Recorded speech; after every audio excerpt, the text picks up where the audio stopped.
Hello. Hi there, Jim. Hello. Hello. Hello. Hello. Can you hear me now? Yeah, very loudly. Yeah. Okay. Apparently, Leroy's having some problem with his audio because I can't hear him and he can't hear us, apparently. Okay. His new whiz-bangy computer needs some audio tuning. They should try to run Windows. Oh, yeah. Well, I'm running Linux and that seems to be working okay. Oh, well, that's today. Okay. Can you hear me? We can hear Yes, you we now. can hear you now. Weird. That was just weird. Hey, Steve. Greetings. How you doing? Well, how are you? Pretty good for an old guy. Yeah. I have a feeling I have a bad USB hub. I had my headphones plugged into the USB hub and the computer didn't even recognize it. So I'm guessing I have a bad USB hub. USB hubs tend to get squirrelier and squirrelier every year. Yep. So Leroy, you're sounding a little nasal today. I'm at home again. So see, I don't know what's going on here. Background, choose a virtual background. I had all this set up once at one time. There we go. I'll be in outer space today. Usually are outer space every time we seen you. It's called in the ancient past we used to call it space cadets, but There's also a great keyboard. Yeah. So the grandbaby, she has had the flu for the past couple of days, and she was kind enough to give it to me. The gift that goes back and forth. yep. So Well, until about the time they graduate from high school, you can consider them as a petri dish for everything in the neighborhood. well, I figured I told Jim yesterday, I said, I think it's just a flu, but let's be safe and I'll just stay home. So Jim made the decision that everybody would stay home. Okay. So there's no possibility, I assume, that it's COVID at this point, right? I seriously doubt it. I mean, if all you've got is a stuffy nose, that'd be a strange case of COVID, I would think. That's a normal for the later COVID. The good news is you can get a COVID test on every corner just about these days. My throat's kind of scratchy. I mean, I feel, when I had COVID, or when I suspected I had COVID, I felt a lot different. This feels like the flu. This feels just like a normal weather change or flu kind of situation. Well, you guys are getting some cold weather now, or certainly cool weather. So, but like I said, just to be on the safe side, it's better to stay home because you never really know. Well, it's easy enough to do a test. I thought I had something a couple of days ago, and I had Barbara lead me through a test so I didn't screw it up. And knock I wood. think Gail has some test swabs if you don't have one handy. I think Patty still has some Yeah, I bet she does. from somewhere. We have about, I don't know, dozen or so test kits left over. It turned out that Kaiser here in California, every time you showed up on site for anything, they basically opened the vault, and I one time I think we got 16 each kits. And I don't know if they were just trying to get rid of them or whatever, but I mean, they just, so we've got a ton of them around. The thing is now they're starting to run out of date code. So The one of the girls that Patty worked with at the other store, her mom was a nurse, and that was pretty much Patty said, I need a test, and stack of them showed up the next day. yeah, these are the ones have two tests per kit, and you basically take one and then you take one 24 hours later. Why they do that, I don't know, but that's the protocol on the ones we've got here. The ones Patty got, she takes one, and then if it came back positive or suspected, she would go to the pharmacist and they would give her another one. Steve, you are on mute. Is Steve trying to talk? He's been And, talking. Well, No, I said that's supposed to reduce false positives if you do the 2 tests 24 hours apart. yeah, the one that, like I said, the one that Patty got was you take the test. If it came back positive, you had to go to the pharmacy, and the pharmacy would give you a test. So that was how hers worked. But I think I lucked out when I had it. I got tested about a week later and they said, yeah, you had it. I got a headache. That was it. You were lucky. yeah, mine was kind of weird. I didn't really feel bad, but I knew I was sick. I had a scratchy throat, and then I couldn't walk and couldn't move. Yeah. So I figured that's I had the stroke on top of that. Yeah, but the COVID, a little scratchy throat. How's it?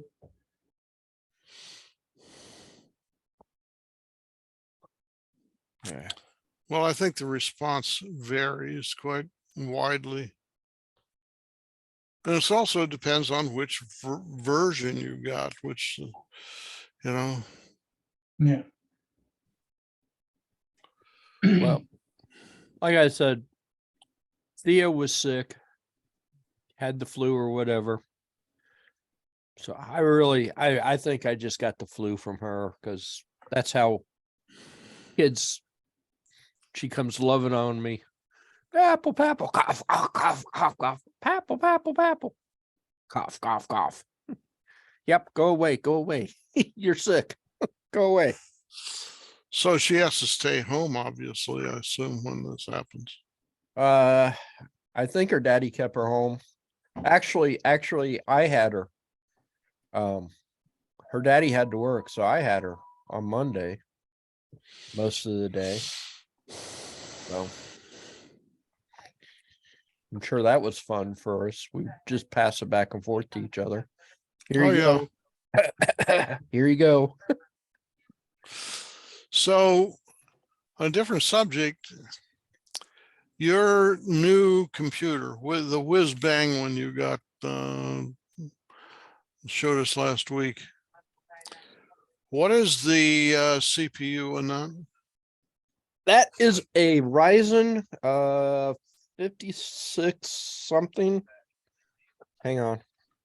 It's a 56 is the key point.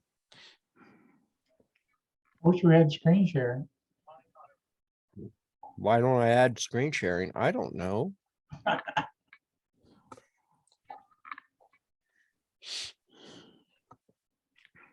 Because for some reason, there it goes. All right. You should be able to screen share. While we're looking for that number, I'll share. It is a 5625U.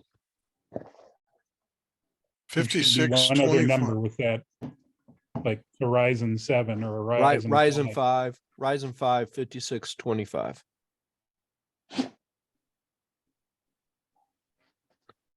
And it did the 2 gigs worth of video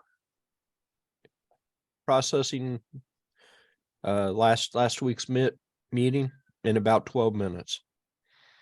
Dang. Yeah, I was quite impressed, to say the least. Now, when you do the processing, this is before you upload, obviously. Mm-hmm. Does that put in the closed caption, or does that happen on the YouTube site? I do not do any closed captioning, so it must, if it's happening from Google. Well, Google does that from the audio channel. Okay. Because the one thing I notice is, as soon as you post it, you can see the video, Mm-hmm. but the closed caption shows up, I don't know, a day or 2 later. That makes sense. For I don't know, several hours, it inside the list of videos that I've got, for several hours, it says that it's processing. So Oh, okay. they're doing something. I don't know if they're compressing it, or apparently they're doing something with the audio, but it said for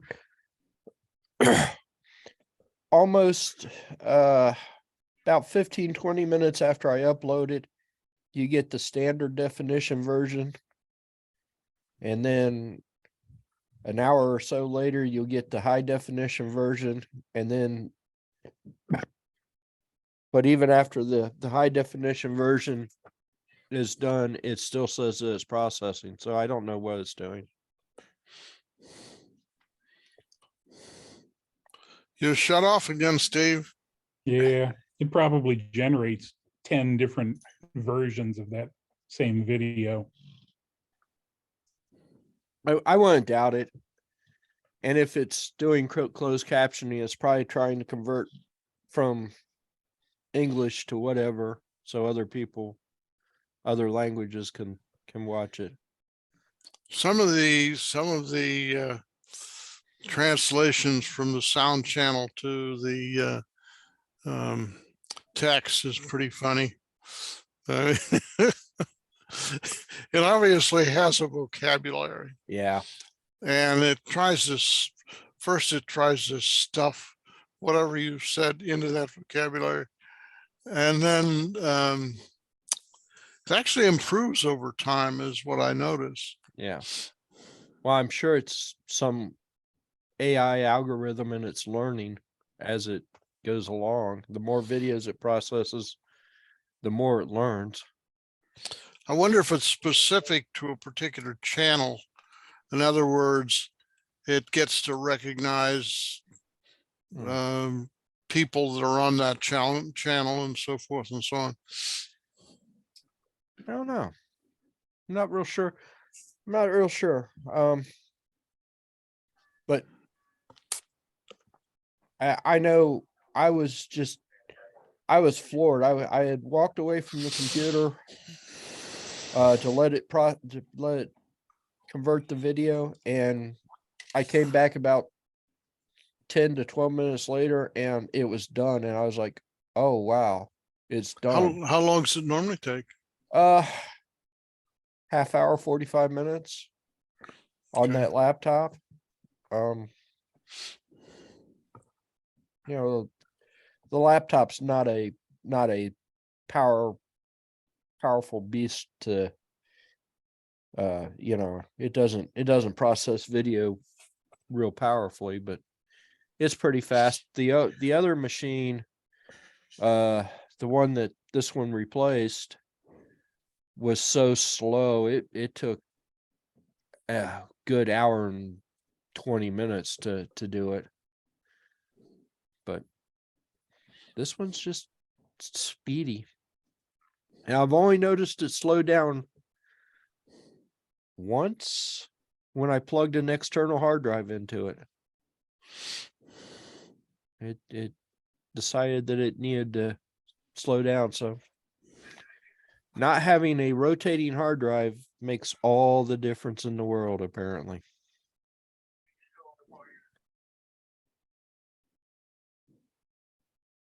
It's Have- a big thing. That was the biggest upgrade we did everywhere I've ever worked.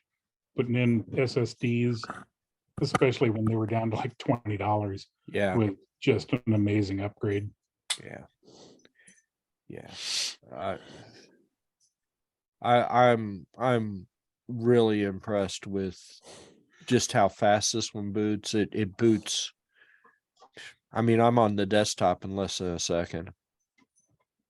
Really? Yeah. It's amazingly fast. It's from the time I get the grub screen, if I hit the enter key, it's like that, and I'm on the desktop. Hmm. If I Nice. let it go for the 10 seconds or whatever the default is, of course it takes 10 seconds. It's 11. Yeah. I But- always change that to about 3. But yeah, I mean, if I hit the enter key, I'm there. It's done. It's booted. No problem. Nice. Yeah, it's really nice to, and the Windows partition that I left on here is the same way. I mean, if I go down to the Windows side and hit the enter key, I'm on its desktop in about 2 seconds. No time at all. It's like, yeah, this is the way a computer should be. I mean, you shouldn't have to wait for them to go through all this stuff to get to the desktop. So, so you left a separate partition for Windows then? Mhm. I figured, the machine came with Windows 11. It's a licensed copy. You never know.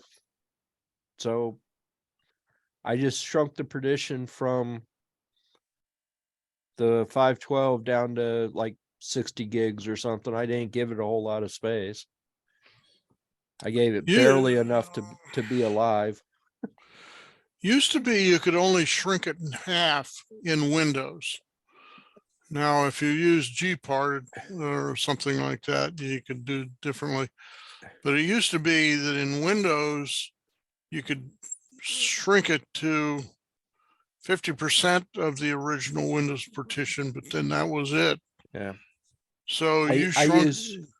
I used Linux to shrink the partition. I didn't. Okay, so you used like Gpart or something. I did have, of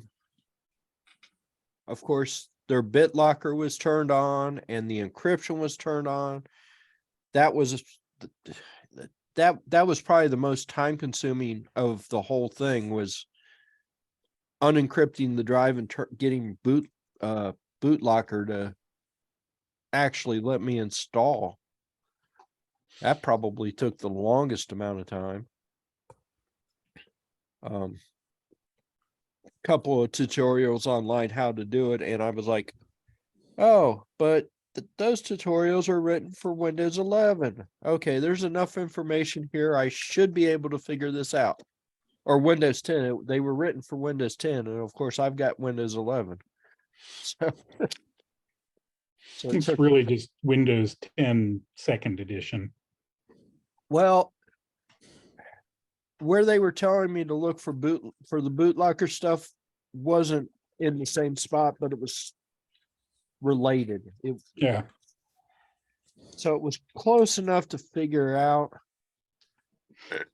but it's still because I guess it encrypted the entire drive, so I had to wait for it to do whatever it was before the drive even showed up in Linux. Nice. Yeah. I had a machine a while ago. I don't even remember when, that I had dual booting. And I used to start it up about once a month and do the updates. And I realized after a year that I hadn't actually done anything in Windows other than updates. And every time it took 20 minutes to an hour. Yeah. And Ubuntu took 30 seconds to 2 minutes. Mhm. Yeah. I mean, I'm only keeping it because it was there. And it's a licensed copy, so there's no real reason to get rid of it, except You can it's actually taking dig up that space. license out. Yeah, I know. I saw a way to do it. That lets you write it down somewhere. Yeah. But yeah, I get it. I shrunk the partition down to as far down as I could get, and I think I gave it an extra 10 gigs or something just because. But I went with the bare minimum of what they could have, or what it said its minimum was. I'm not planning on using it, but it's there if I need it. There is a thing that I strongly recommend anybody that keeps Windows around. It's a PowerShell script called Windows Decrapifier. No, it is wonderful. It takes out so much stuff that the vast majority of people never use. Yeah. Why is Game Bar enabled by default? It sits there in the background waiting for you to hit some keystroke so it can record your screen and push it to a chat server, whatever. Nice. Yeah, why do you need that? Most people wouldn't need that. But And there are many, many, many things like that. It'll take a Windows installation from 40 gigs down to about 30.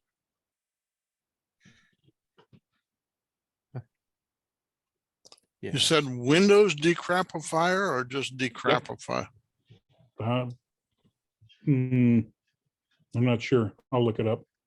I'll get you a URL.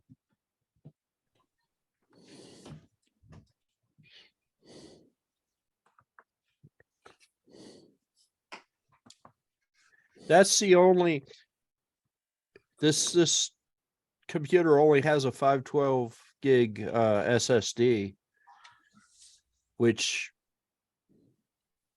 is my only real, I use a lot of space. I have a lot of space, and 512, I can fill that up pretty fast. So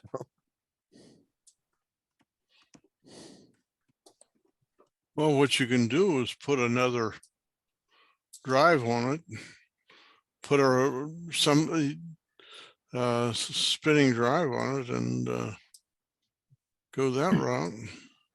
2 terabyte. Yeah, Yeah. they cost about $50 these days, I think. Yeah. This one actually, my dad got this in the mail. He didn't order it or anything. And Nice. when he called to find out what it was, he called the company and they said, "We don't know why you got that. Just keep it." He didn't have any use for it, so he gave it to me. So 2 terabyte for free. But like I said, that's the only time I've noticed this machine actually slow down is when I plug that in. So it definitely does not like spinning drives. But there's not, I mean, I think, having an external like that is probably all right, because if I need the speed, I unplug it. If I don't, I could plug it in and use it. So you're sure that that's a spinning drive and not an SSD? Oh yeah, it's a spinning drive. It's too old. It's especially to be a 2 terabyte. And it's heavy. It's got some weight to it. It might just be a big bolt in there. I've seen that. See, I've had that for 6 or 7 years. Hmm. So I seriously doubt the Oh, SSD. it's time to get another one. You're getting toward the end of its life. I don't use it. Yeah. This is the first I've actually used it for anything. Because I always said 2 terabytes was too small. One of the things I've got a Raspberry Pi for is a little NAS. I've got 2 4 terabyte spinning drives on USB 3 adapters. Yep. That I can get to over the network. They're RAID 1, so if one dies, I can run out, buy another one, rebuild the RAID in a while. It ain't gonna be quick, but You can't see it. There's an 8 terabyte, a 5 terabyte, and another 8 terabyte over there on a NAS on a yeah, Raspberry Pi. I've got more storage than I know what to do with. That 8 terabyte, I've got to get another 8 terabyte because that one's full. This one's getting Really? full. Yeah. Oh yeah. I've got to seriously upgrade. I've got to get probably try to get a 16 and replace the 2 8s. you get a lot of data. Yeah. I go through and call mine every now and then, but I've got emails.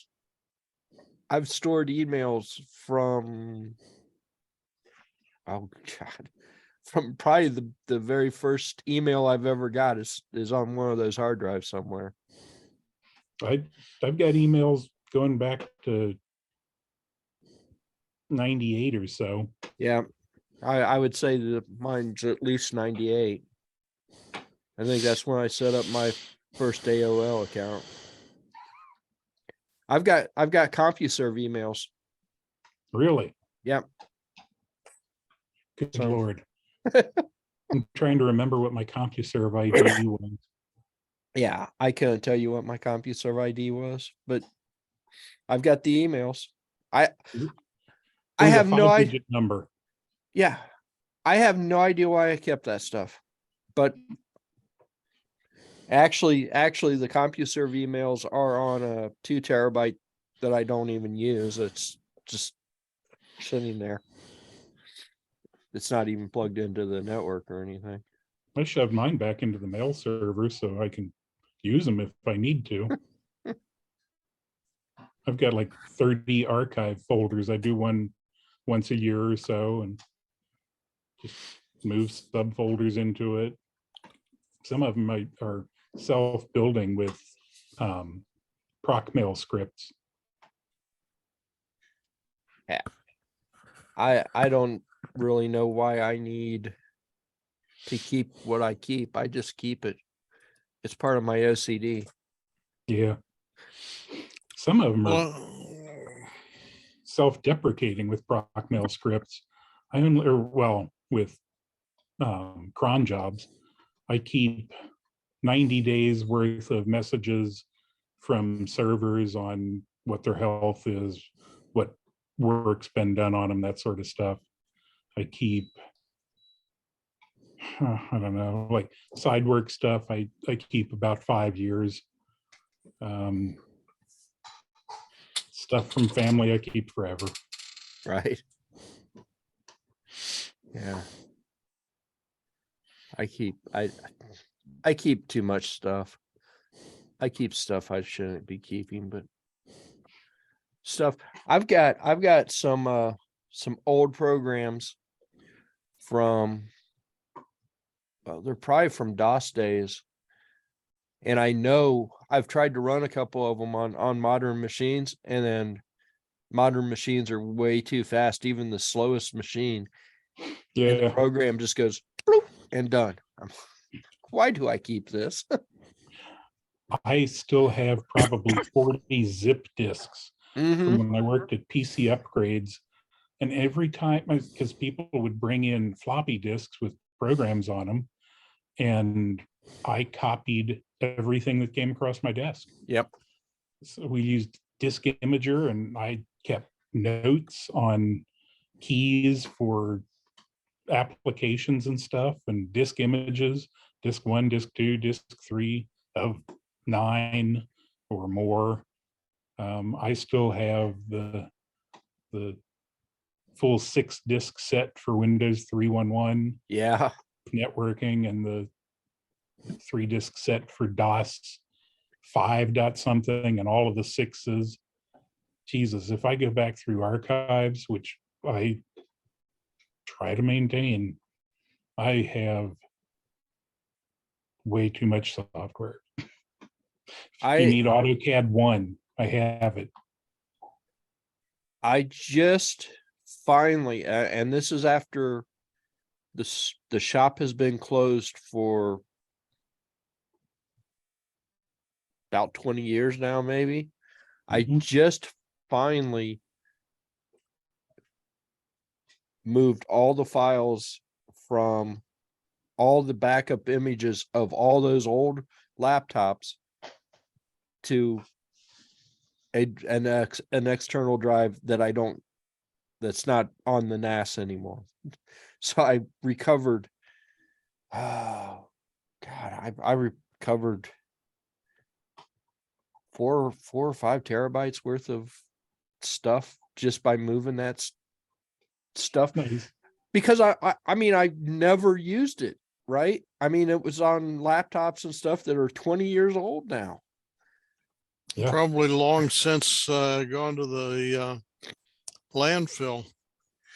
Well, I mean, it's worth keeping that stuff, but the likelihood I will ever see like an old Acer, whatever, that needed a proprietary driver that Acer doesn't support anymore is probably about that much. But I've checked a lot of proprietary drives, but somewhere around here, I've still got a 212 megabyte drive out of an EverX 386 laptop. I remember It had those. a little trackball on the front of it, Yeah. little drawer. You push it in and it'd pop out about 2 inches, and had a, I don't know, I guess a 3/4 inch ball bearing trackball in it. Somewhere I have, I would have to find it. It's probably on that archive drive, but I've got the original compact software from the Red Plasma. Oh, Yeah, I would love to have one of those. The big Yeah. luggable. the big loggable. I've got the original software. I would If- pay if- decent if- money for the original hardware. Yeah, I know. But that was running DOS. At least what I had was running DOS 3. Yeah, 3.2 or so. I was going to say it was 3.1, but yeah, so it may have been 3.2. It was an interesting machine. I think it had desk view. I think I had desk view on it, which was the multitasker. The thing had a 1400 volt power supply, if I remember right. I never had the machine. I just acquired the software Ah, and archived the software because we were at an auction, and there were some of those machines at this auction, but there was a stack of software that the auctioneer had no idea went with that computer. So we bought the stack of software hoping to buy the pallet of computers, and the Yeah. pallet of computers went for like some ungodly amount of money, and the software went for like $5. And I was like, Software is probably as valuable, if not more valuable than the stupid hardware. But When I was in the Army, so this is 84, 85. One of the things I got to work on was the early M1 Abrams tanks. And those had a 80 by 25 plasma screen in them, running a Z80 with CPM on them. mm-hmm, I was the only person in the unit that had any idea what that was. what that was. That Yeah, screen was huge. It was probably 24 inches diagonal. wow. Was that a But character CRT? Was that a CRT? No, it was Plasma. a plasma display, a dot matrix plasma display. Oh, boy. Okay. Yeah, so 5x9 character cell and 25 rows, 80 columns. It was impressive. Must have kept the cockpit fairly warm also, I would guess. No, the turbine did that too. I have a question. And let me share the screen. Vicente is trying to get in, but apparently He Yeah, is. I'm here, but I have a problem with my camera. I don't know what is it. So Time to restart Windows. this this reboot thing here, Yep. it doesn't work. Huh. But if I Why are you trying to start it in Tmux? so that it will keep the terminal window closed. Do you have a root account set up on the machine? Yes, I could run it as root. Okay. If I when I was doing it through crontab, I had this line uncommented, but when I that didn't work. I'm not real sure why it didn't work. So I just, I can reboot it, and then I could go into the terminal, into the console, type play sound, exit out of the terminal, and it works fine. But it doesn't want to auto start.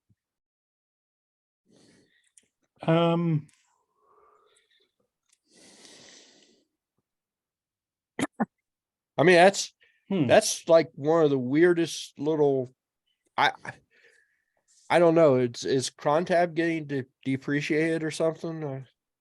No, and that should work. I'm trying to think why it might not. You may want to put a sleep statement in there, make it wait 15 seconds or so. Okay. Also, you could try just the play line in etc rc.d rc-local or rc. Oh, okay. Does RC local start auto when you reboot? Yeah. Okay. Yeah, that's the last thing that starts up. It should be after everything else is running properly. It makes sure the network is up first, and if there's anything there, if it's non-default.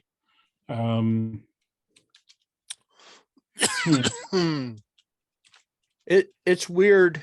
I mean, I booted it right up, went right to a console type top or HTOP, and noticed Tmux wasn't running. I'm like, why isn't Tmux running? So Is that running as root or as you? it's running as this cron tab's running as me, but I could set a root cron tab up. Hmm. That's easy enough to do. Okay. Put a sleep statement in there. Do you have it set up to auto login for your user? Uh-huh. Yeah, that'll put a sleep statement in. That will make it wait until after your login is Okay. processed, and that may be needed to get the sound stuff working. Okay. And then it should just start. Like, But at like 400 hertz, that's going to be annoying. it, I don't hear it at negative 100 dB. So Yeah, okay. Yeah, that is really, really, really quiet. yeah. When you had me testing it at negative 10 dB, I heard it and I'm like, nope, nope, nope. I don't like this. But it worked. I mean, it proved that, and I could actually watch it with HTOP now and see when I stop it, it Mhm. unloads all that stuff. And I'm like, oh yeah, that's what it's doing. It's unloading the sound drivers. So Yeah, I looked for a while to see. I can find plenty of ways to keep them from loading, but I Yes. haven't found anything that says this is how you make them load and stay. load and stop. Yeah, that was why I suggested you might want to rebuild your kernel, Yeah. make those permanent internal modules. Yeah. I think this quick dirty hack is going to work. It's just getting it to start when I start the machine. So Yeah, toss in a sleep 15 or so and see what 15 or that does. 20. Yeah. It's I mean that's really the only weird little quirk about it, but I don't think that's the machine's problem. I think that's Linux Mint 21 is doing that, unloading the drivers. Could be. I've never noticed it before. It may be that your machine is fast enough that it just says, "Yep, it's over. Kick that out. Make Yep. room." Almost as soon as the sound is done, it unloads. I mean, it's almost that fast. If you play two sounds back to back, it doesn't have time enough to unload and whatever. But if you play a sound, wait even not even a half a second, but you wait, it has time to unload it, so you get that weird little point where the first millisecond of the new sound isn't played. Weird. I know, but leave it to me to come up with weird stuff. It's that fast machine. I looked in the BIOS, like you said, see if there was any kind of power requirements or whatever. I didn't see any, so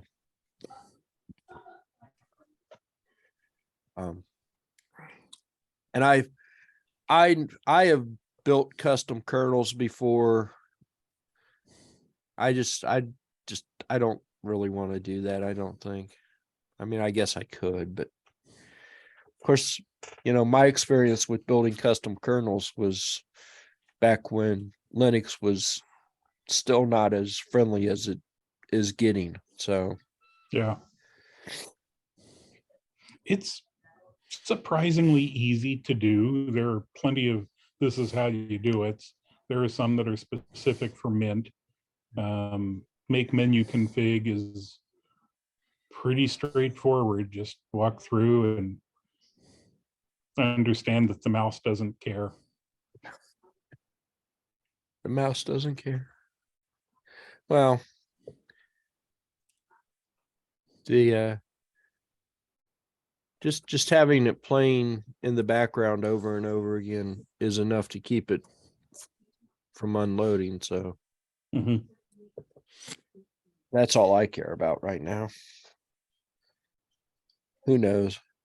Maybe if more and more people get this machine, more people will start finding the weird quirks and fix them.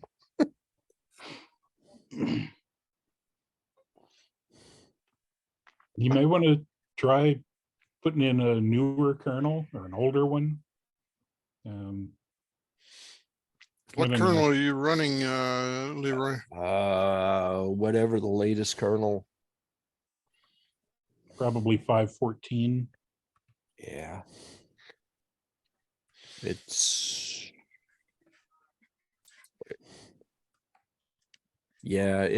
whatever the latest kernel is.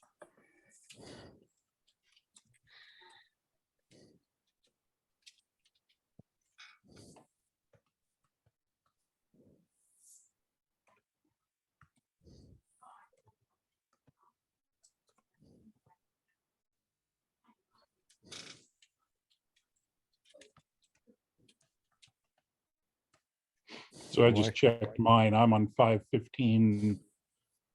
Lost it.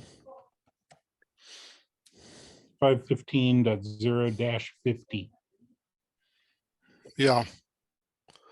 I'm on 5.15.0-48 on this machine. Yeah. I'm on 15.0-52. So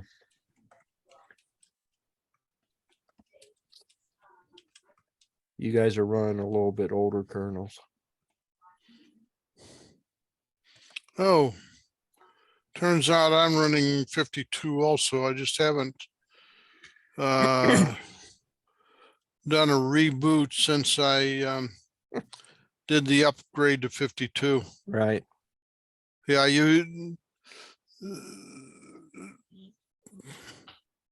if I look in /boot subdirectory, I see 5.15.0-52 generic, but it's actually running 5.15.0-48. And I'm assuming the reason for that is that I have not. You Let's see. You haven't rebooted yet. Yeah, I haven't rebooted for 4 days.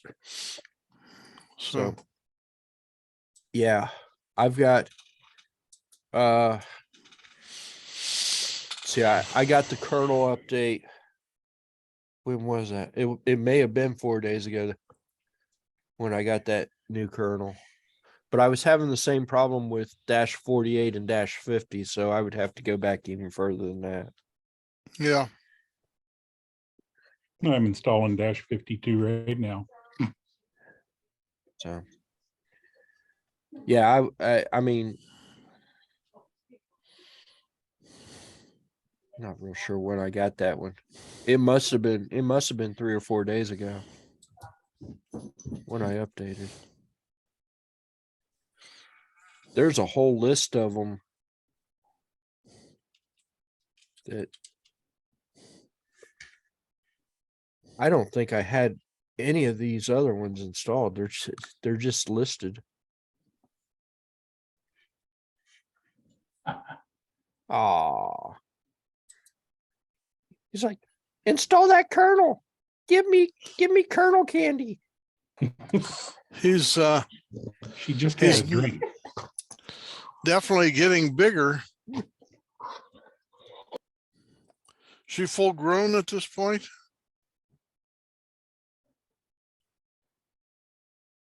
Not quite. She's probably got, she's at 40 pounds right now, and she'll probably get about to 55. Oh, okay. So, but she isn't going to get much bigger from now. She'll get a little bit longer and a good bit fatter. Ow, don't fight. She just wants attention, that's all.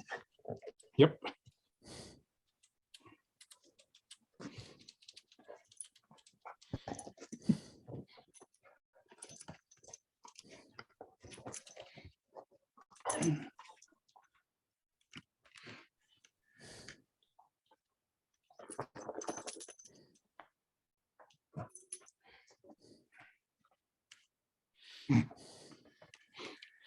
She's fun. Mhm.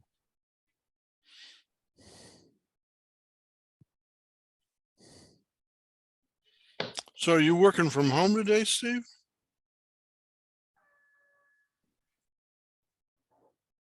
No, I just got, I leave work about 4.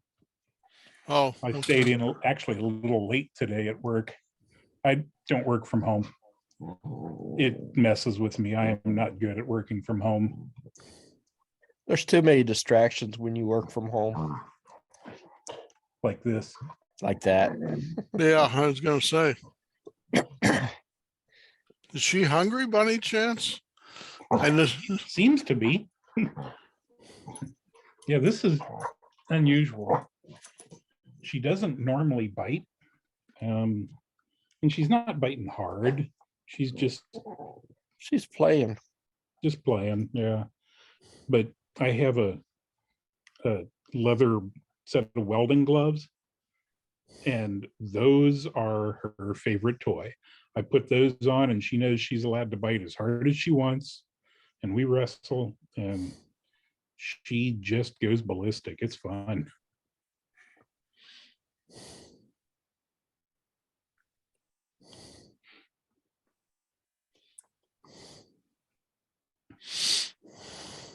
She wants to be an angry thing. Yeah.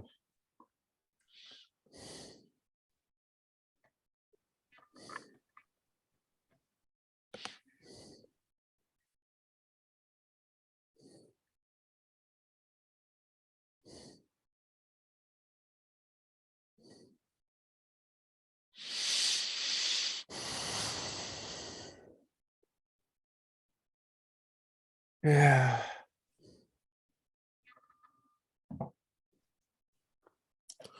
so that is a classic picture behind you there, Leroy. That must be from what, 1955 or so? Every bit. I would say yes. It's definitely from the 50s. That is the Wheel in Space. Yep. I forget what show that was in. Well, that appeared on the front of a number of pulp backs in the 50s. I know that.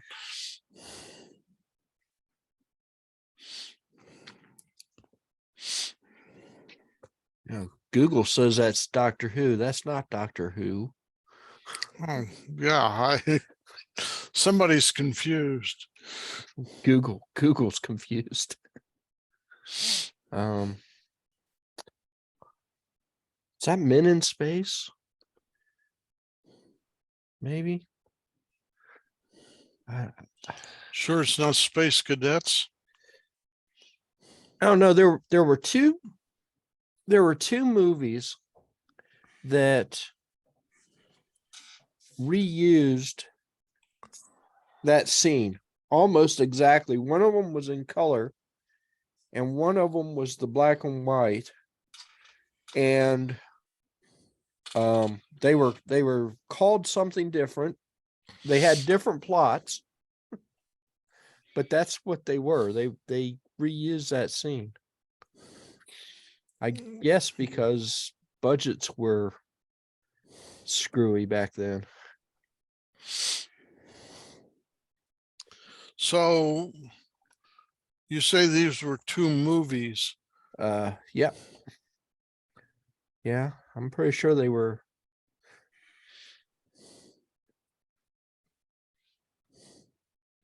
Is that the same wheel? Here we go.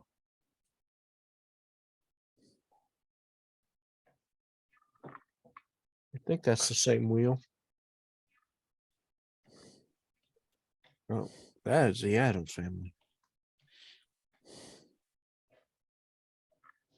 Men into Space. That was a TV series.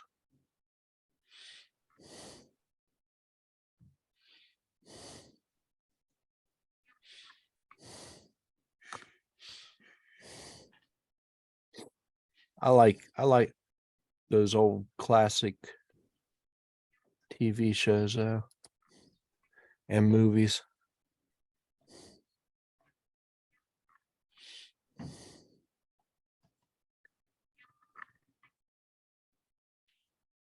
Speaking of old movies, Oh, he's on my TV. You have access to my TV. Friday nights, 8 o'clock, I think it is.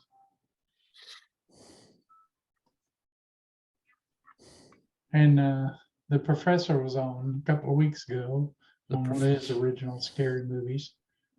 Professor and Marion.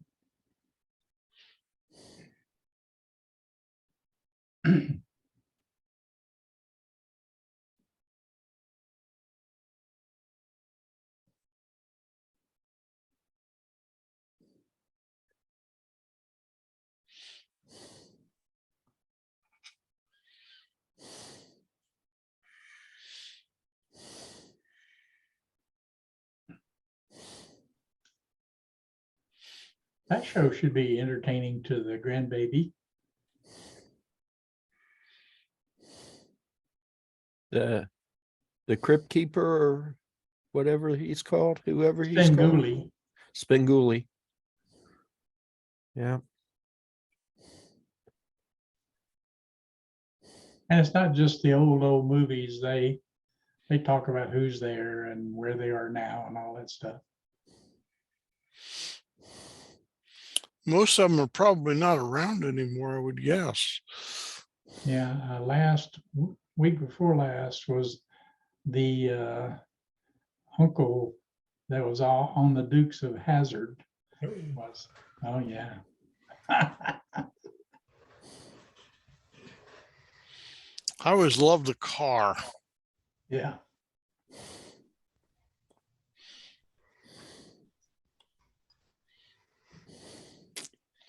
They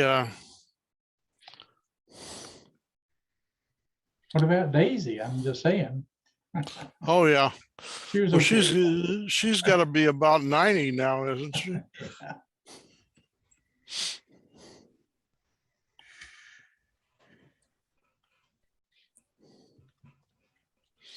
I suspect that a lot of that would get bleeped out in the modern politically correct world.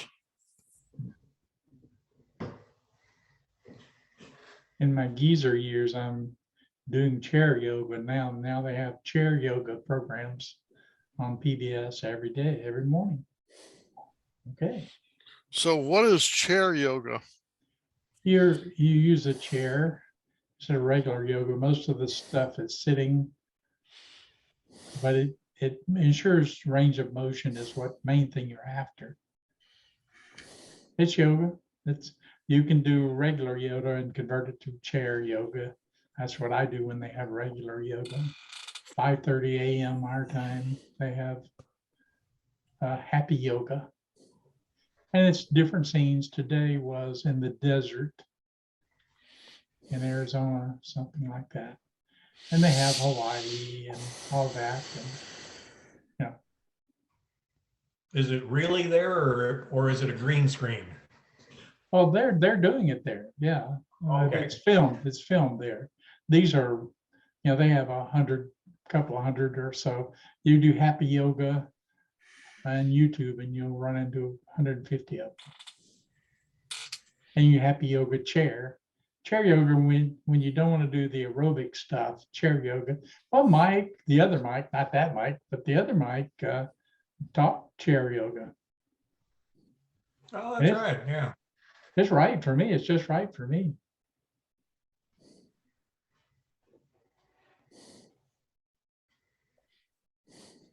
What are you up to these days, Mike? Oh, setting up for Halloween. So I've got a projector and playing with that. Last week I was having problems downloading from YouTube, and I think it was all my my converter, because I tried a different converter, no problems. Huh. So yeah, probably using a different codec or something. Well, the first one I was using would say what codec you want to use, and do you want it MP4, MP, AVI? I tried Right. every combination. And I, okay, screw it, nothing's working. So I just tried a different converter, because they were WMPAs, I think, at first. And so I tried a different one, but that one had a sense that I needed a girlfriend. Oh, Or I needed to chat with some Asian woman with her shirt off. So a little distracting, but that one, I could actually put in a YouTube address and it would download it for me. It only took like 5 seconds. I haven't figured out what else I downloaded, but Might want to do a virus scan. yeah, I was doing that on my Chromebook, so I think it's it's probably okay. yeah. Pick your poison.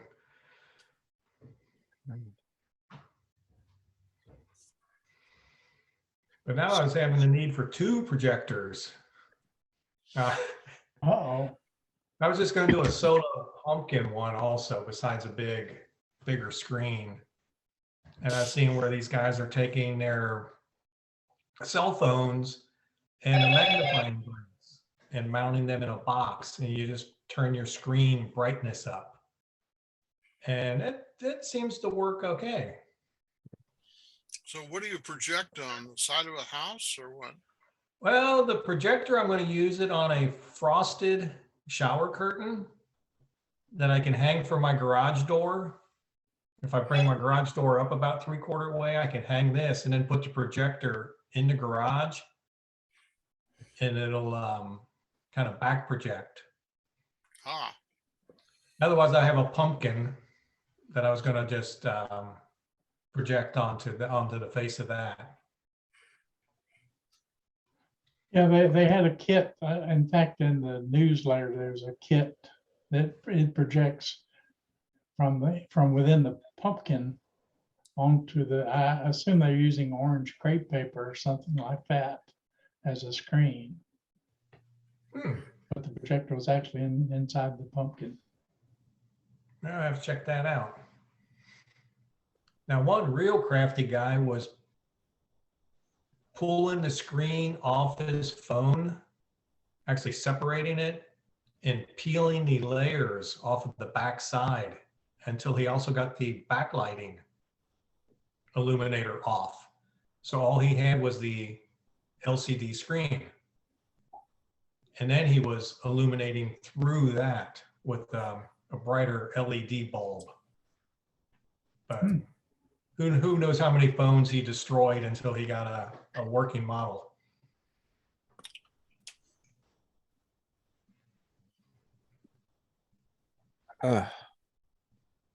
so these were like iPhone 14s or something? Yeah. Yeah. Yeah, not real sure. You can save $800 if you buy an iPhone 14.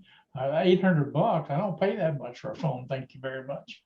I was gonna say, $100 is my going rate.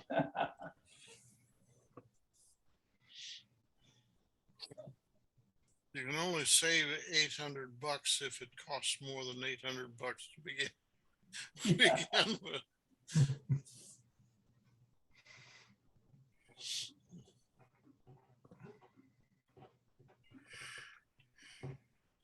Vicente says he just rebooted, but still without video. He's here. Does he Sorta. have a new camera or something? Can you hear me? We can hear you. Yeah, We can hear Okay. you fine. Yeah, try yeah. Windows next time. Same camera as always. Everything was the same. But is No it problem. plugged in? Huh? I did everything. It- Maybe Is it- it's because I was thinking on Linux lately, and Windows doesn't like it. Did you go down to the video settings and make sure the camera's selected? Yeah. Actually, the camera LED is on. It's like, Huh. okay, Did you get an update recently? everything is black. No, Oh, I don't know. You sounds like you selected the camera in your laptop. That's how mine looks.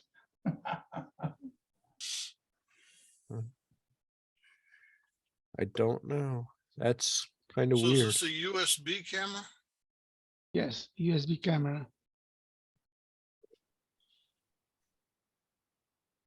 That's bizarre. Ah, Mm. She's very affectionate. No, right now she wants to play. She went upstairs, got the glove and brought it back down. And she's upset that I haven't put it on yet. Oh, okay. ah. I have another camera. Let me check. So what kind of laptop do you want, Mike? Oh, that's where I run into problems. I'm not a big fan of Windows 10. Okay. And it's not like I do much, but the current one I have, it might take 8 minutes just to boot up. Wow.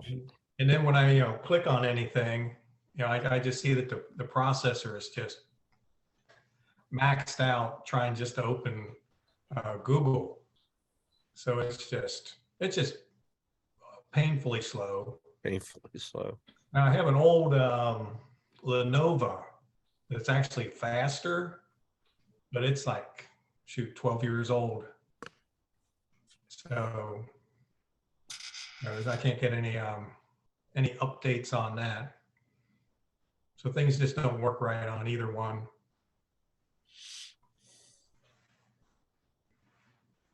Well, Yeah, I'm not a gamer or anything like that,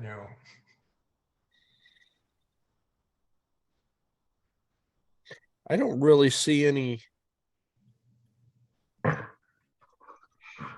at Micro Center that just screaming out, how much money do you want to spend? Because I'm sure we can find laptops. Yeah. Are you Oh, looking yeah. for laptops to use or a laptop for your Halloween display? Just to use. Yeah. Yeah, but he has a Celeron now, right? It's an old one gigahertz. Yeah. Yeah. So whatever it is, it needs to be better than a 1 gigahertz Celeron. That doesn't set the bar very high these days. Well, yeah, but you still kind of gotta be careful because some of the i5s are still just single threading. So Micro Center has an $80 laptop that's I believe an Asus. It's a Celeron N5 5420 or something that should be fairly decent. I mean, in the $80 range, it's great. Yeah, that's crazy low. Yeah.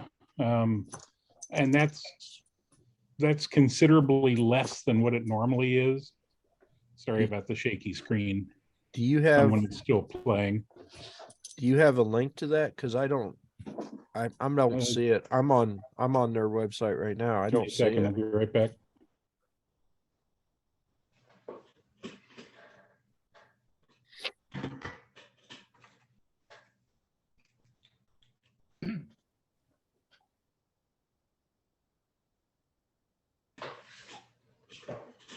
There's a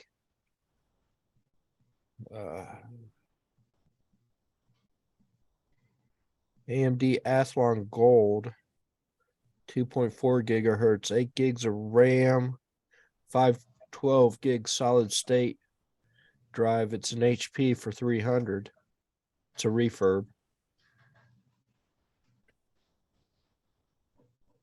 Yeah, I've got nothing against refurbs. It got personal attention. They have a incomplete missing box. It says add to cart to find the price. That could be scary. Yeah, it's $348. It's a AMD Ryzen 3, 2.68 gigs of RAM, 250 gig solid state drive. It's an open box, Yeah. but it's also more expensive than the refurb.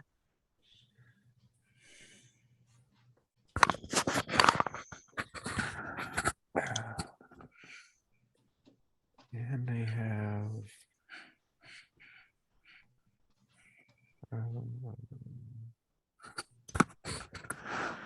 they have a brand new one. What is this? Brand new. It's $300. Well, come on. What are you doing to me? It's pretty much the same thing that the open box is. A better deal is the refurb with the 512 gig solid state drive.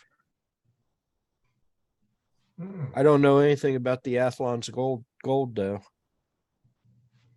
So I'm not seeing the one I had seen earlier. It may have been a special and they may have only had one. Yeah. I don't know. I did notice it was marked down considerably. Yeah. If I were, all the ones that are sub $300 seem like they're Chromebooks. So they've got a refurb Dell Latitude 7250. $280. It's an i5 5300, 2.3 gigahertz, 256 gig solid state drive. That's a pretty decent laptop. I'm a huge fan of Dell. yeah, I'm not a big fan of HP anymore, but kind of spec wise, for another $10, you got that Athlon Gold, 2 cores, 4 threads.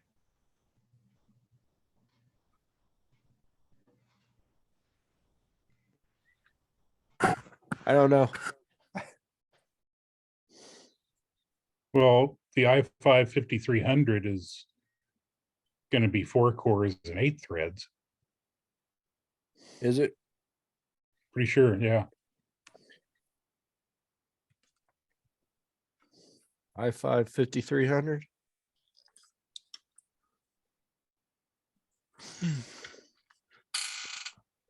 If it's more better threads, I got fed up with Intel though. 2 cores and 4 threads, so pretty much the same. Yeah, okay.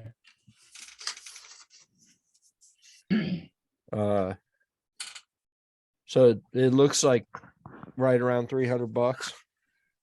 Yeah, it's doable. Give or take. Yeah. That's a Christmas present for yourself. I'll put the link in the chat window to the one I found. And Steve probably could put the link to the one he found, All right. and then you could compare. I was just kind of looking, for 10 more bucks, 8 gigs of RAM and 512 gigs storage. Of course, I'm a storage hog, so I need storage. I need it.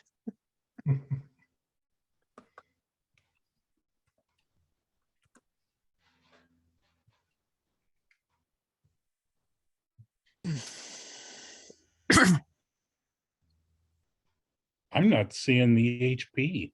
You don't see the HP? I haven't clicked on the link, but I said all the laptops sort by price.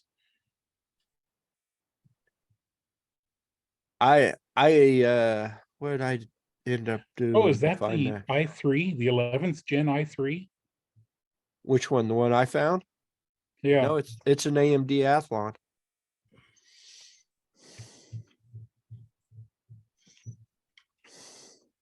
If you found a 11th gen i3, that may be better yet.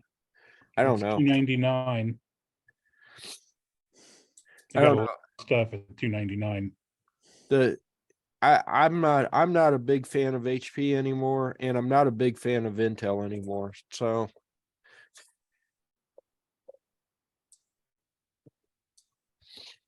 You can definitely get higher performance cores from AMD right now.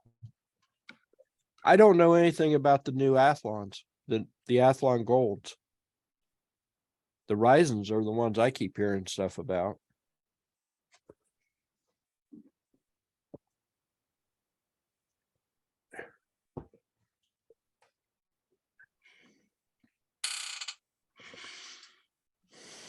I just wish I had all the time you guys got for the memory you guys have for checking out all kinds of stuff, because you just spit this stuff off the top of your head. I don't know. It's a lot of, of course, month ago or whatever, I was looking for a new machine, so I went through a lot of it already looking for this new computer. Of course, I wasn't looking for a laptop, so Yeah.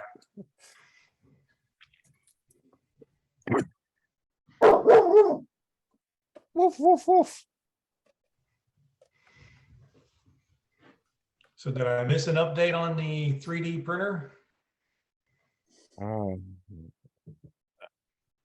don't know. Did you? Oh, I came in late. I haven't printed anything lately. You saw that? Yeah. Yeah. And the one that was a little bit more delicate with the With the braces or Yeah. supports. Yeah. I haven't printed anything recently. This is just a comparison. This is the same ship as this one, only printed on the FDM printer. So you Oh, can wow. see all the lines and everything, Yeah. and see how clean that is.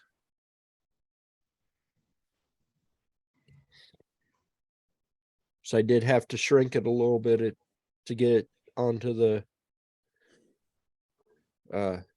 for the SLA printer, but I mean basically it's the same print. SLA printer took 4 hours, a little bit longer. I don't remember how long that was, but it definitely wasn't 4 hours. And it feels like it could break. Like I could actually break Looks a that. lot smoother though. Yeah. Yeah, if you're doing models or anything, those SLA printers are awesome. They're slow, but they're awesome. Cleanup, post-processing, there's a lot more to do there. But if you're into models, that's where to go.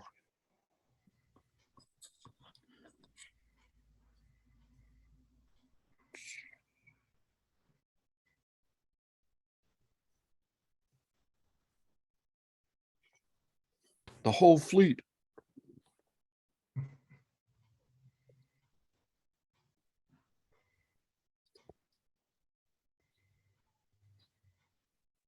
Perspective view. Now they look like they're about the same size.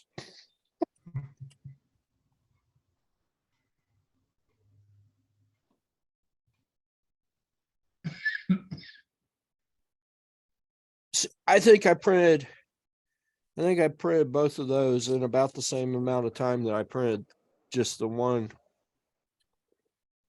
So, but you could definitely tell that the quality isn't quite. I mean, it's you can see the print lines and everything.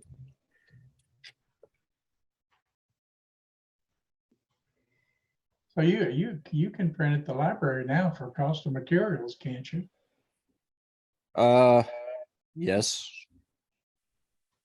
But I think they limit the time on the printers.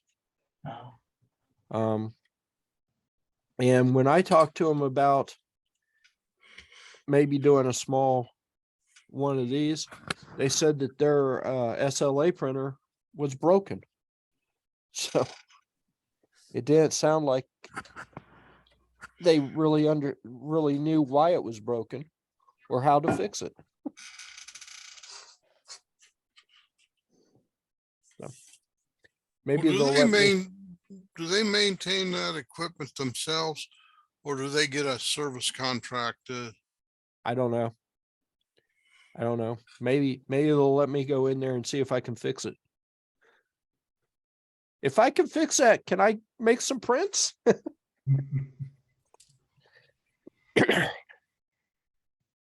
Certainly worth the ask. I can't imagine that they've got an actual company that maintains $600 3D printers. Yeah, I mean, I honestly don't know.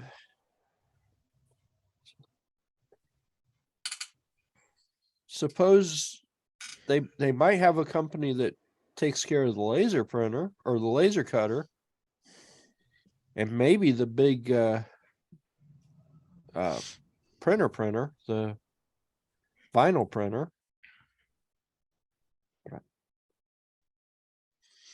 The 3D printers would be or should be fairly straightforward, right? I I mean, don't think so. you should be Not able much to you fix can those do on them other yourself. than level the bed.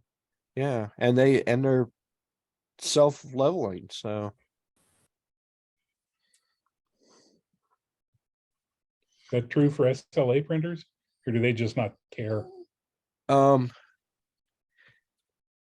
well, mine is semi self-leveling.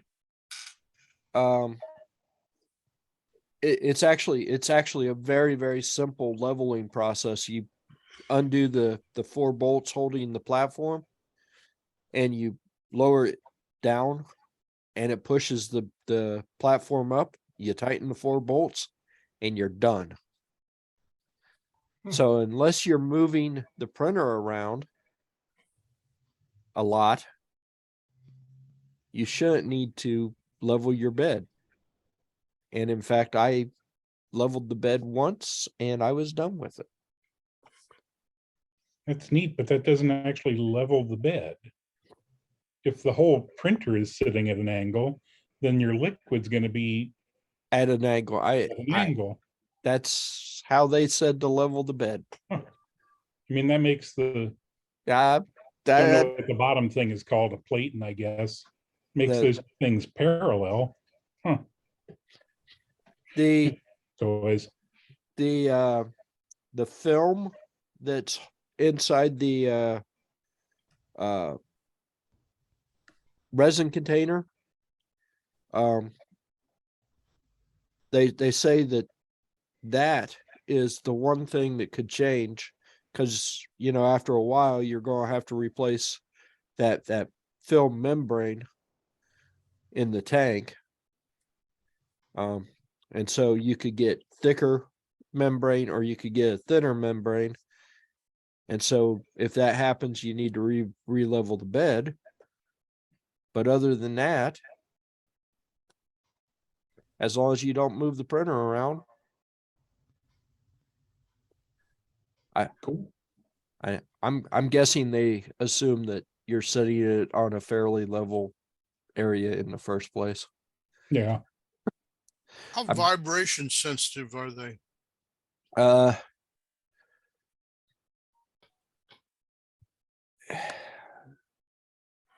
I think the FDM printer, the i3s that I've got are probably more sensitive to vibration than the SLA printer is.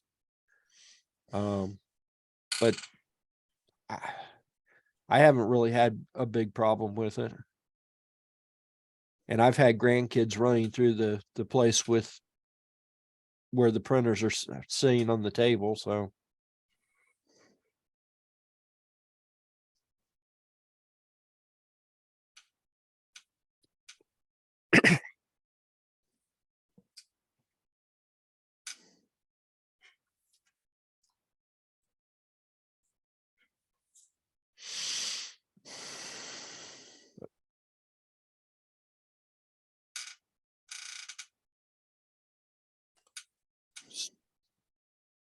I don't know if you saw Art, but the movie was called Conquest of Space, and the TV show was called Men in Space.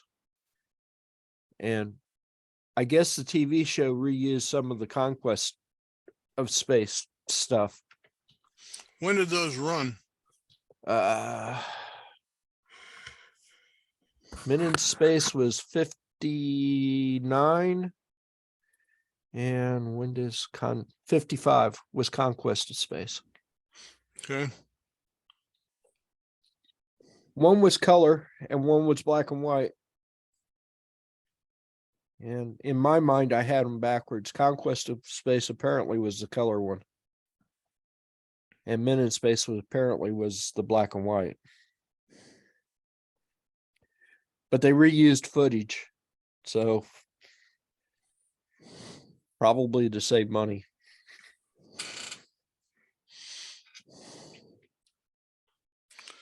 Well, in those days, all shows were taped. And frequently those tapes were overwritten and reused and so forth and so on, because they were pretty expensive. Yeah.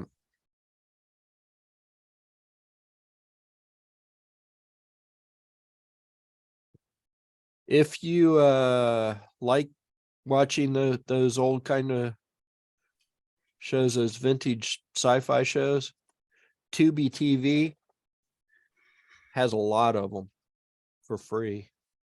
Mm. And I don't even think you need to log in with them. I think you can just start watching That's without cool. logging in. But I think if you log in, if you set an account up with them, they will let you save your spot. So if you turn off your TV or whatever, it'll save where you were at.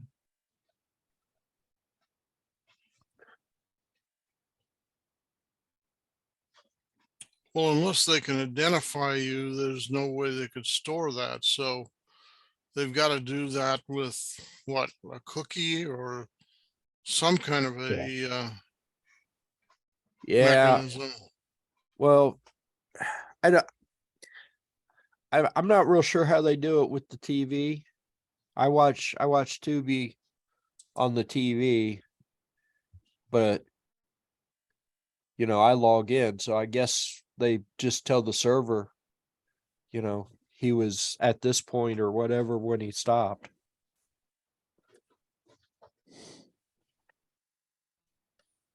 Because what I've typically found with them is it doesn't start right back where I left off. It's usually a couple of minutes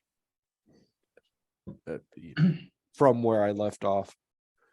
So there must be like checkpoints or something within the show that. So they don't just back up so you get some overlap. It can be random forward or back. It's always been back. So Well, I guess that could be intentional. In other words, you basically pick up the thread of the movie or whatever and continue on, and but it gives you a little overlap so you are reminded where you were.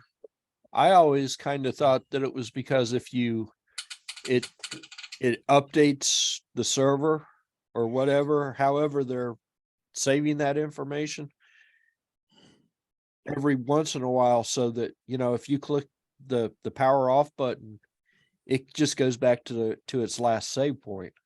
And that could be a couple of minutes from where you actually were. But I don't know.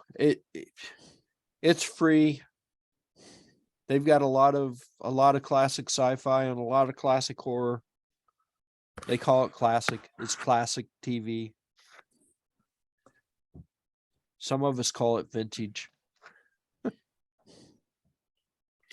Probably depends on where you are on the age scale, I would guess. They produced some really nice B movies in the last few years. Yep. If we had a way to get to those were nice. They're really doing well on the B movies. And you see those on what, Netflix or? Yeah, I used to get them on premium channels when they had free premium channels temporarily when I was on using Spectrum, and some of the other guys, I was able to catch a few of them, and I'd see them. They were made like 4 or 5 years ago, and that's the question. I want to know where, but they were on the premium channels, which is where you would expect them. On Roku, there is a channel called movieland.tv. And I don't think they have a website or anything, but they have a lot of B flicks and a lot of stuff that other places don't have. So if you have a Roku, go look for movieland.tv in the Okay, I got channel my store. Roku, and let's see, I can go back to there and search.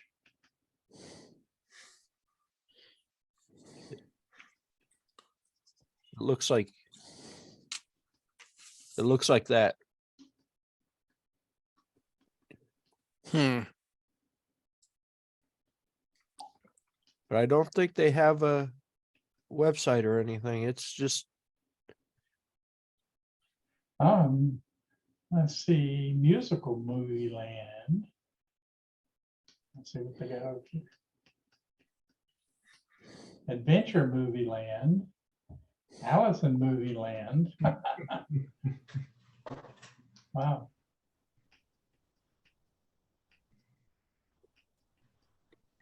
the red triangle on its side. Kind of There's almost a red looks- triangle there pointing to the right. Yep. Okay, let me try that one. It's loading. Movieland.tv. Offers a break from your regular streaming routine. The channel provides classic movies from the golden age of Hollywood. Watch action comedies. That's it. That's the Okay. one.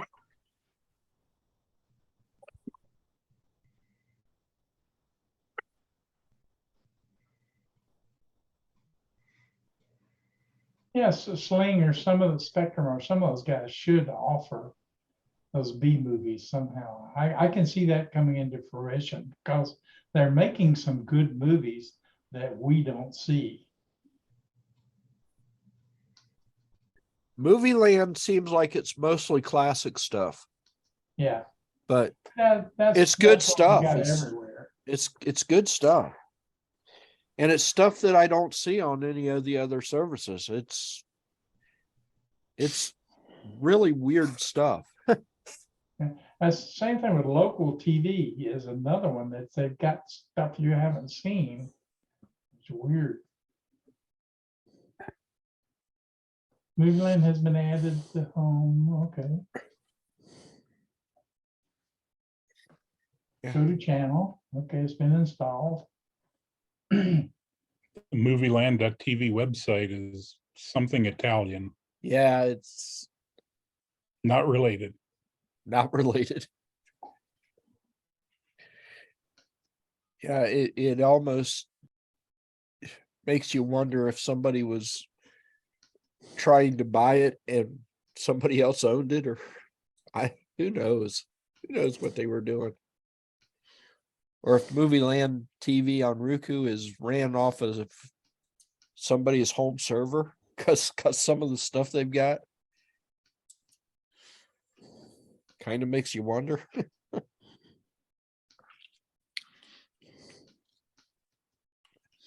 You have a closet server there, Leroy? Not me. That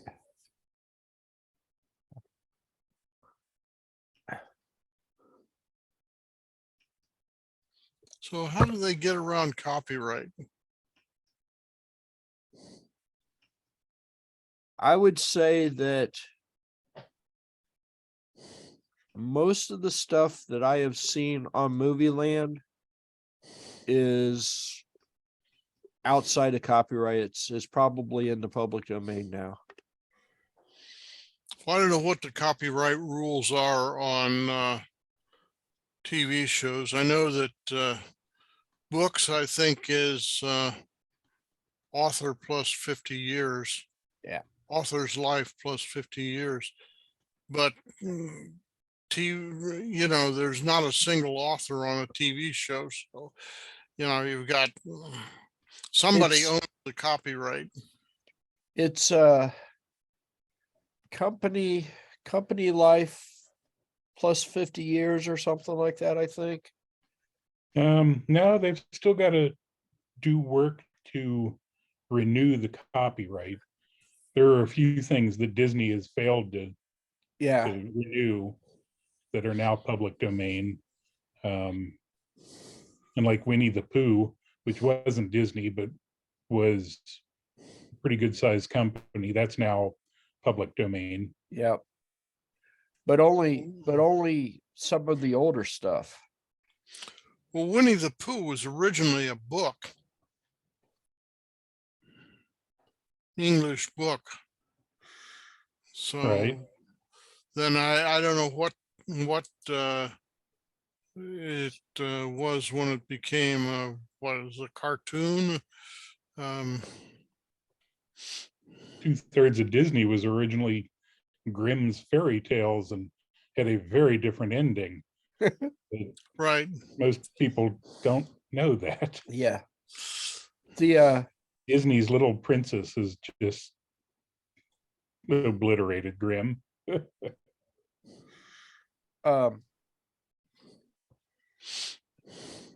The Roku channel has got a lot of hornblower movies. Looks like they did a series of hornblower series. Those are pretty good. Now those would date from when? 1999, Really? 2001. Horatio Hornblower, The Mutiny is 2001. Roku, That must be a redo, because there were hornblower movies back in the 50s and 60s. I know that. And Roku's these are full resolution. Yeah, but yeah. they're paying small license fee to use those too. Yeah, this is Roku on their free Roku channel, so. Yeah. You know, if you got a Roku, drop $20 for a Roku adapter, and there are tons of them that I've never seen. I just started watching them. Yeah. And here's another one, Horatio Hornblower Retribution. That's 2001. You know, Hour 36 minutes. part of Superman is public domain now. Part of it, part of him. Like some of his very, very early stuff. I think Steve froze. Hey, No, kid. but he's I was talking looking with, at something. he's talking without us hearing him, no.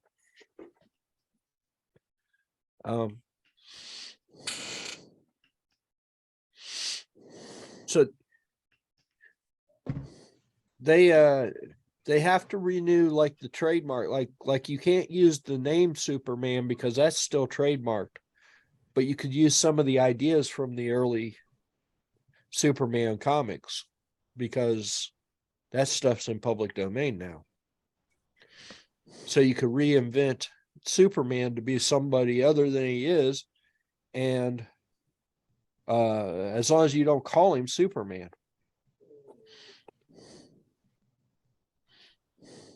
And as long as you don't use any of the modern stuff, like you know, early he could only leap over tall buildings, he couldn't fly. So flying is relatively new. So that's still protected under their copyright. But if you have a superhero that you want to leap over tall buildings or run faster than a speeding train, you're all right.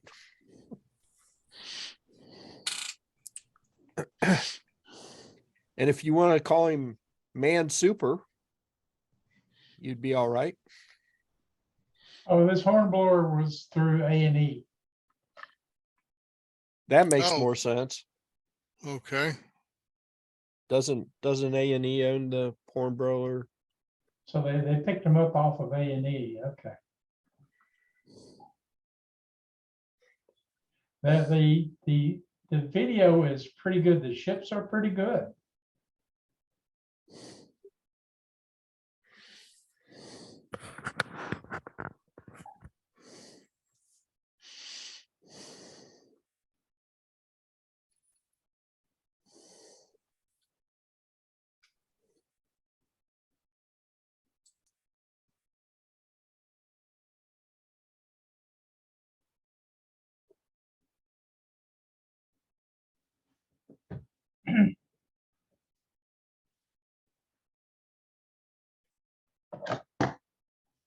Looks like we lost Vincente. He's been having problems this whole time. So he's been having camera problems and other problems. Yeah, he said he's using the same camera he usually uses. I wonder what's going on there. They do die on occasion. Or Anytime he- something weird like that happens, it's time to break out a bootable CD and see if the camera still works there. Or he got a update and the camera doesn't like the update. Yeah. Basically, it overwrote the driver over. Yep. I go to a once a month security thing. And one of the fun ones that came up there was even if you have a oh shoot, sorry, words escape me. If your administrator has told Internet Explorer to never run one of the latest patches to Windows, the last patch Tuesday, re-enables Internet Explorer. Nice. Yeah.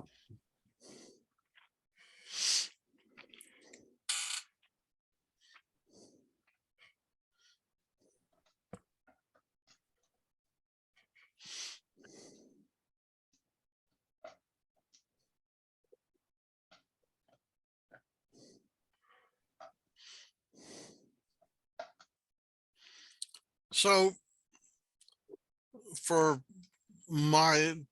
with the possibility of exposing my ignorance, talk to me about Roku. So you buy a piece of hardware Yes, down at Walmart, and you attach it to your TV. HDMI, Pardon?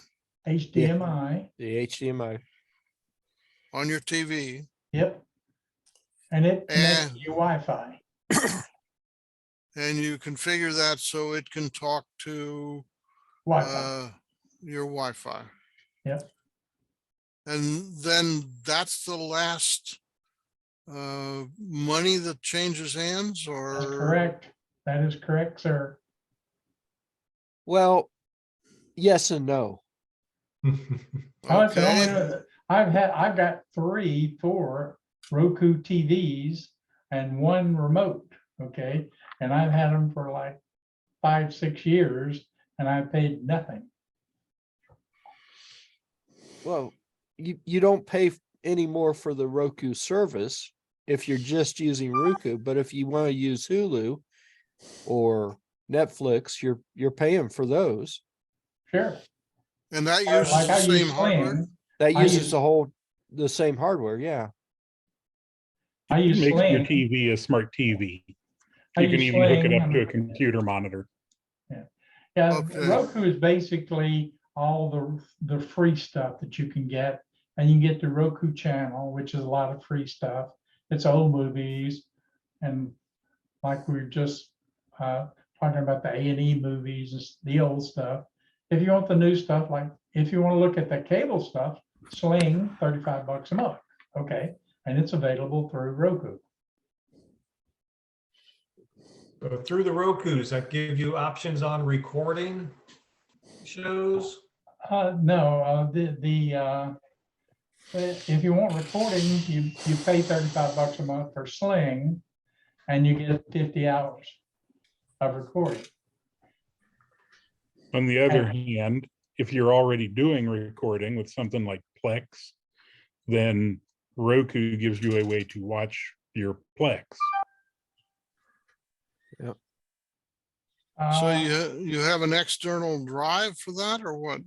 no, it's all done remote. It's all remote. You don't have no box. You have nothing. All you got is this Roku thing, $20 Roku converter, Unix, Linux box, and that's it. And you tell it to record, and it's recorded remotely. And like right now, I can go in the kitchen and turn on the TV in there and say, I want to watch the news, and you finish watching the news that you were watching. It does keep track of where you are, but it's not, there's no local box. I'm not paying $13 a month like I was paying to Spectrum for a recorder. The recorder doesn't exist here. And they got it pretty nice. It's not perfect, but it's pretty dang good.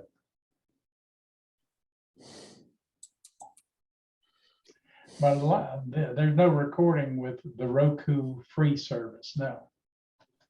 Within the Roku app, within their store, it will tell you if the service that you want to install is a paid service or a free service or a hybrid service, which has a premium or gives free content.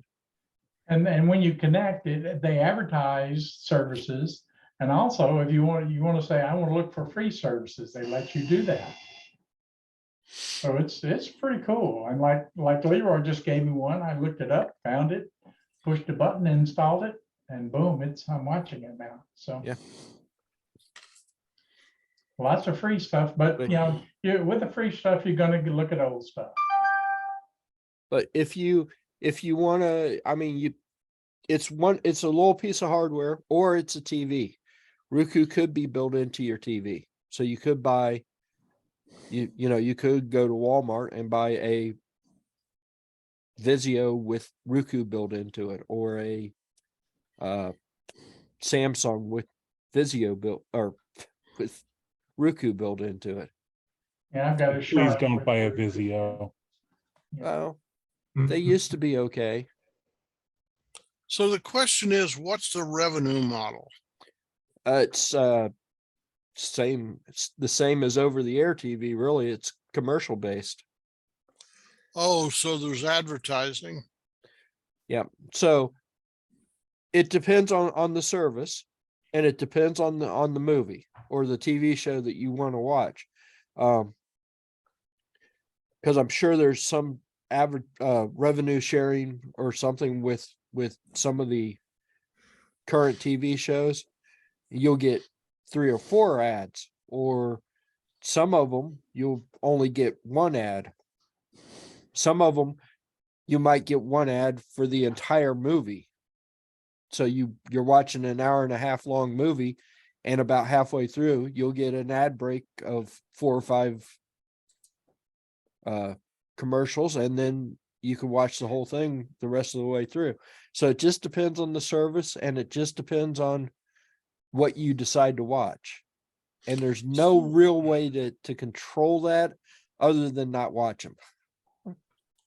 So this sounds like the same revenue model as YouTube. I mean, YouTube basically Pretty much. has advertising, Pretty much. and they pay the rent by submitting, by having advertising for Whatever. Yes. whatever. Yeah. The real difference, YouTube tries to based on you, they try to tailor the ads to you, where the free streaming services, you'll get an ad that you probably don't care anything at all about, which is 99.9% of the ads anyway. But because they don't really track, YouTube kind of tracks you, and Roku doesn't really track you. So you get ads for everything. Okay, I got it. 2 minutes. It's funny you mentioned the revenue, because Roku's listed on the New York Stock Exchange, and they're pegged as a main competitor with Netflix and some of these other streaming services. And that's They sell Netflix. I mean, you can get Netflix on Roku. They're I think there's probably a couple of different revenue models, because there was that whole deal between Google and Roku when Google wanted to do YouTube TV and wouldn't let Roku put the YouTube app on their devices without paying Google for the privilege to put the app on their device. So there's probably several different revenue streams, but the one that I think Art was asking about was how do they make money? They make money through commercials and selling hardware. Basically, it's the Mark Zuckerberg comment to one of the senators. Senator, we sell advertising. End of conversation. Yeah. Because the senator asked, so how does Facebook make money? Well, they sell advertising. They sell advertising. And I do and pay Roku actually through Sling. I pay for Sling, and Sling's paying Roku, I'm sure, to offer their app. and Yeah, and I mean, Roku has hardware. There's a license deal somewhere for Samsung or Sony or whoever to stick a Roku device in the TVs. So I'm sure they're making money off of that from somewhere. yeah, but those are all one-time sales. Correct. Those are all one-time sales. But it's a license The ongoing revenue stream is commercials. is commercials, is advertising. Yep. It may not be one time. That may be a ongoing license. Yeah. I think, like, for these TV sets, they probably pay a bulk price for 1,000 sets or something, or Yeah, 1 million sets or whatever they feel they could sell. They're paying a bulk price for those. but Yeah, but- that software updates at some point in the future too. Yeah. So when I go to Walmart and I buy a Roku box, Yeah. I assume this is some kind of a set-top box. It's just it's a dongle. It looks like a USB, like a Oh, flash drive. really? It's a really small box. Okay. It looks like this. Really, it looks just like the remote. Now, some of them, there's a little box. Some of them, it looks just like a remote. The one I've got, a couple that I've got, look just like the remote, except they got a USB connector on the bottom of it. Okay.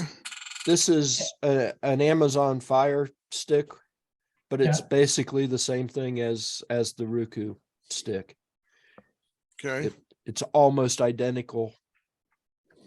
Yeah. Except it says Roku on it instead of Amazon. So that's to Steve's comment that turns your TV into a smart TV. Yeah, Pretty much. basically, you just tell it, you tell the TV, look at the HDMI port too.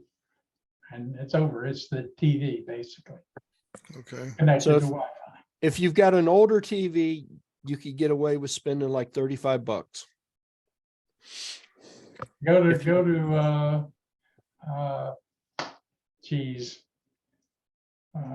eBay, and they refurb them for $20.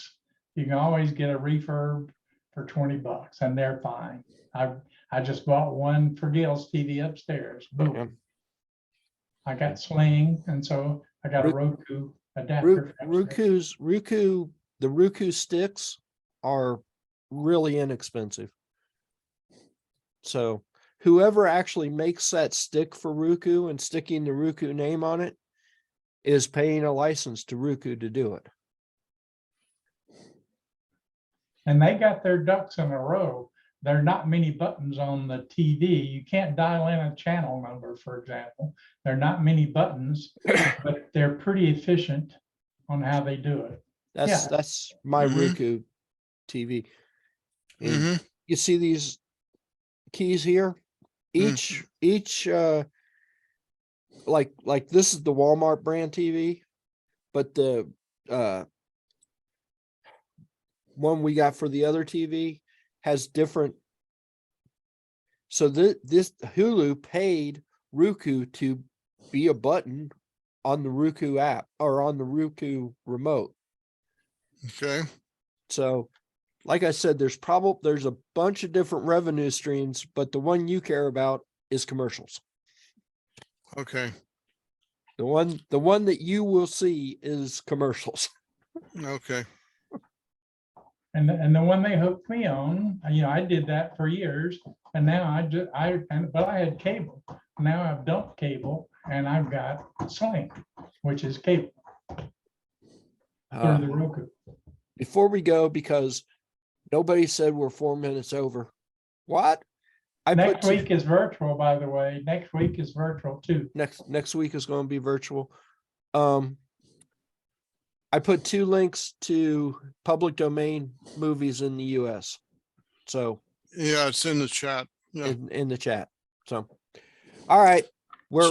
So we're virtual next week because the There library, are no rooms, there's no room. no room at the end. Okay. and not even in Monroe. Oh yeah, we didn't Really? even talk about Monroe. We don't want to talk about Monroe. Never mind. Oh, we can talk about it. Yeah, I did research.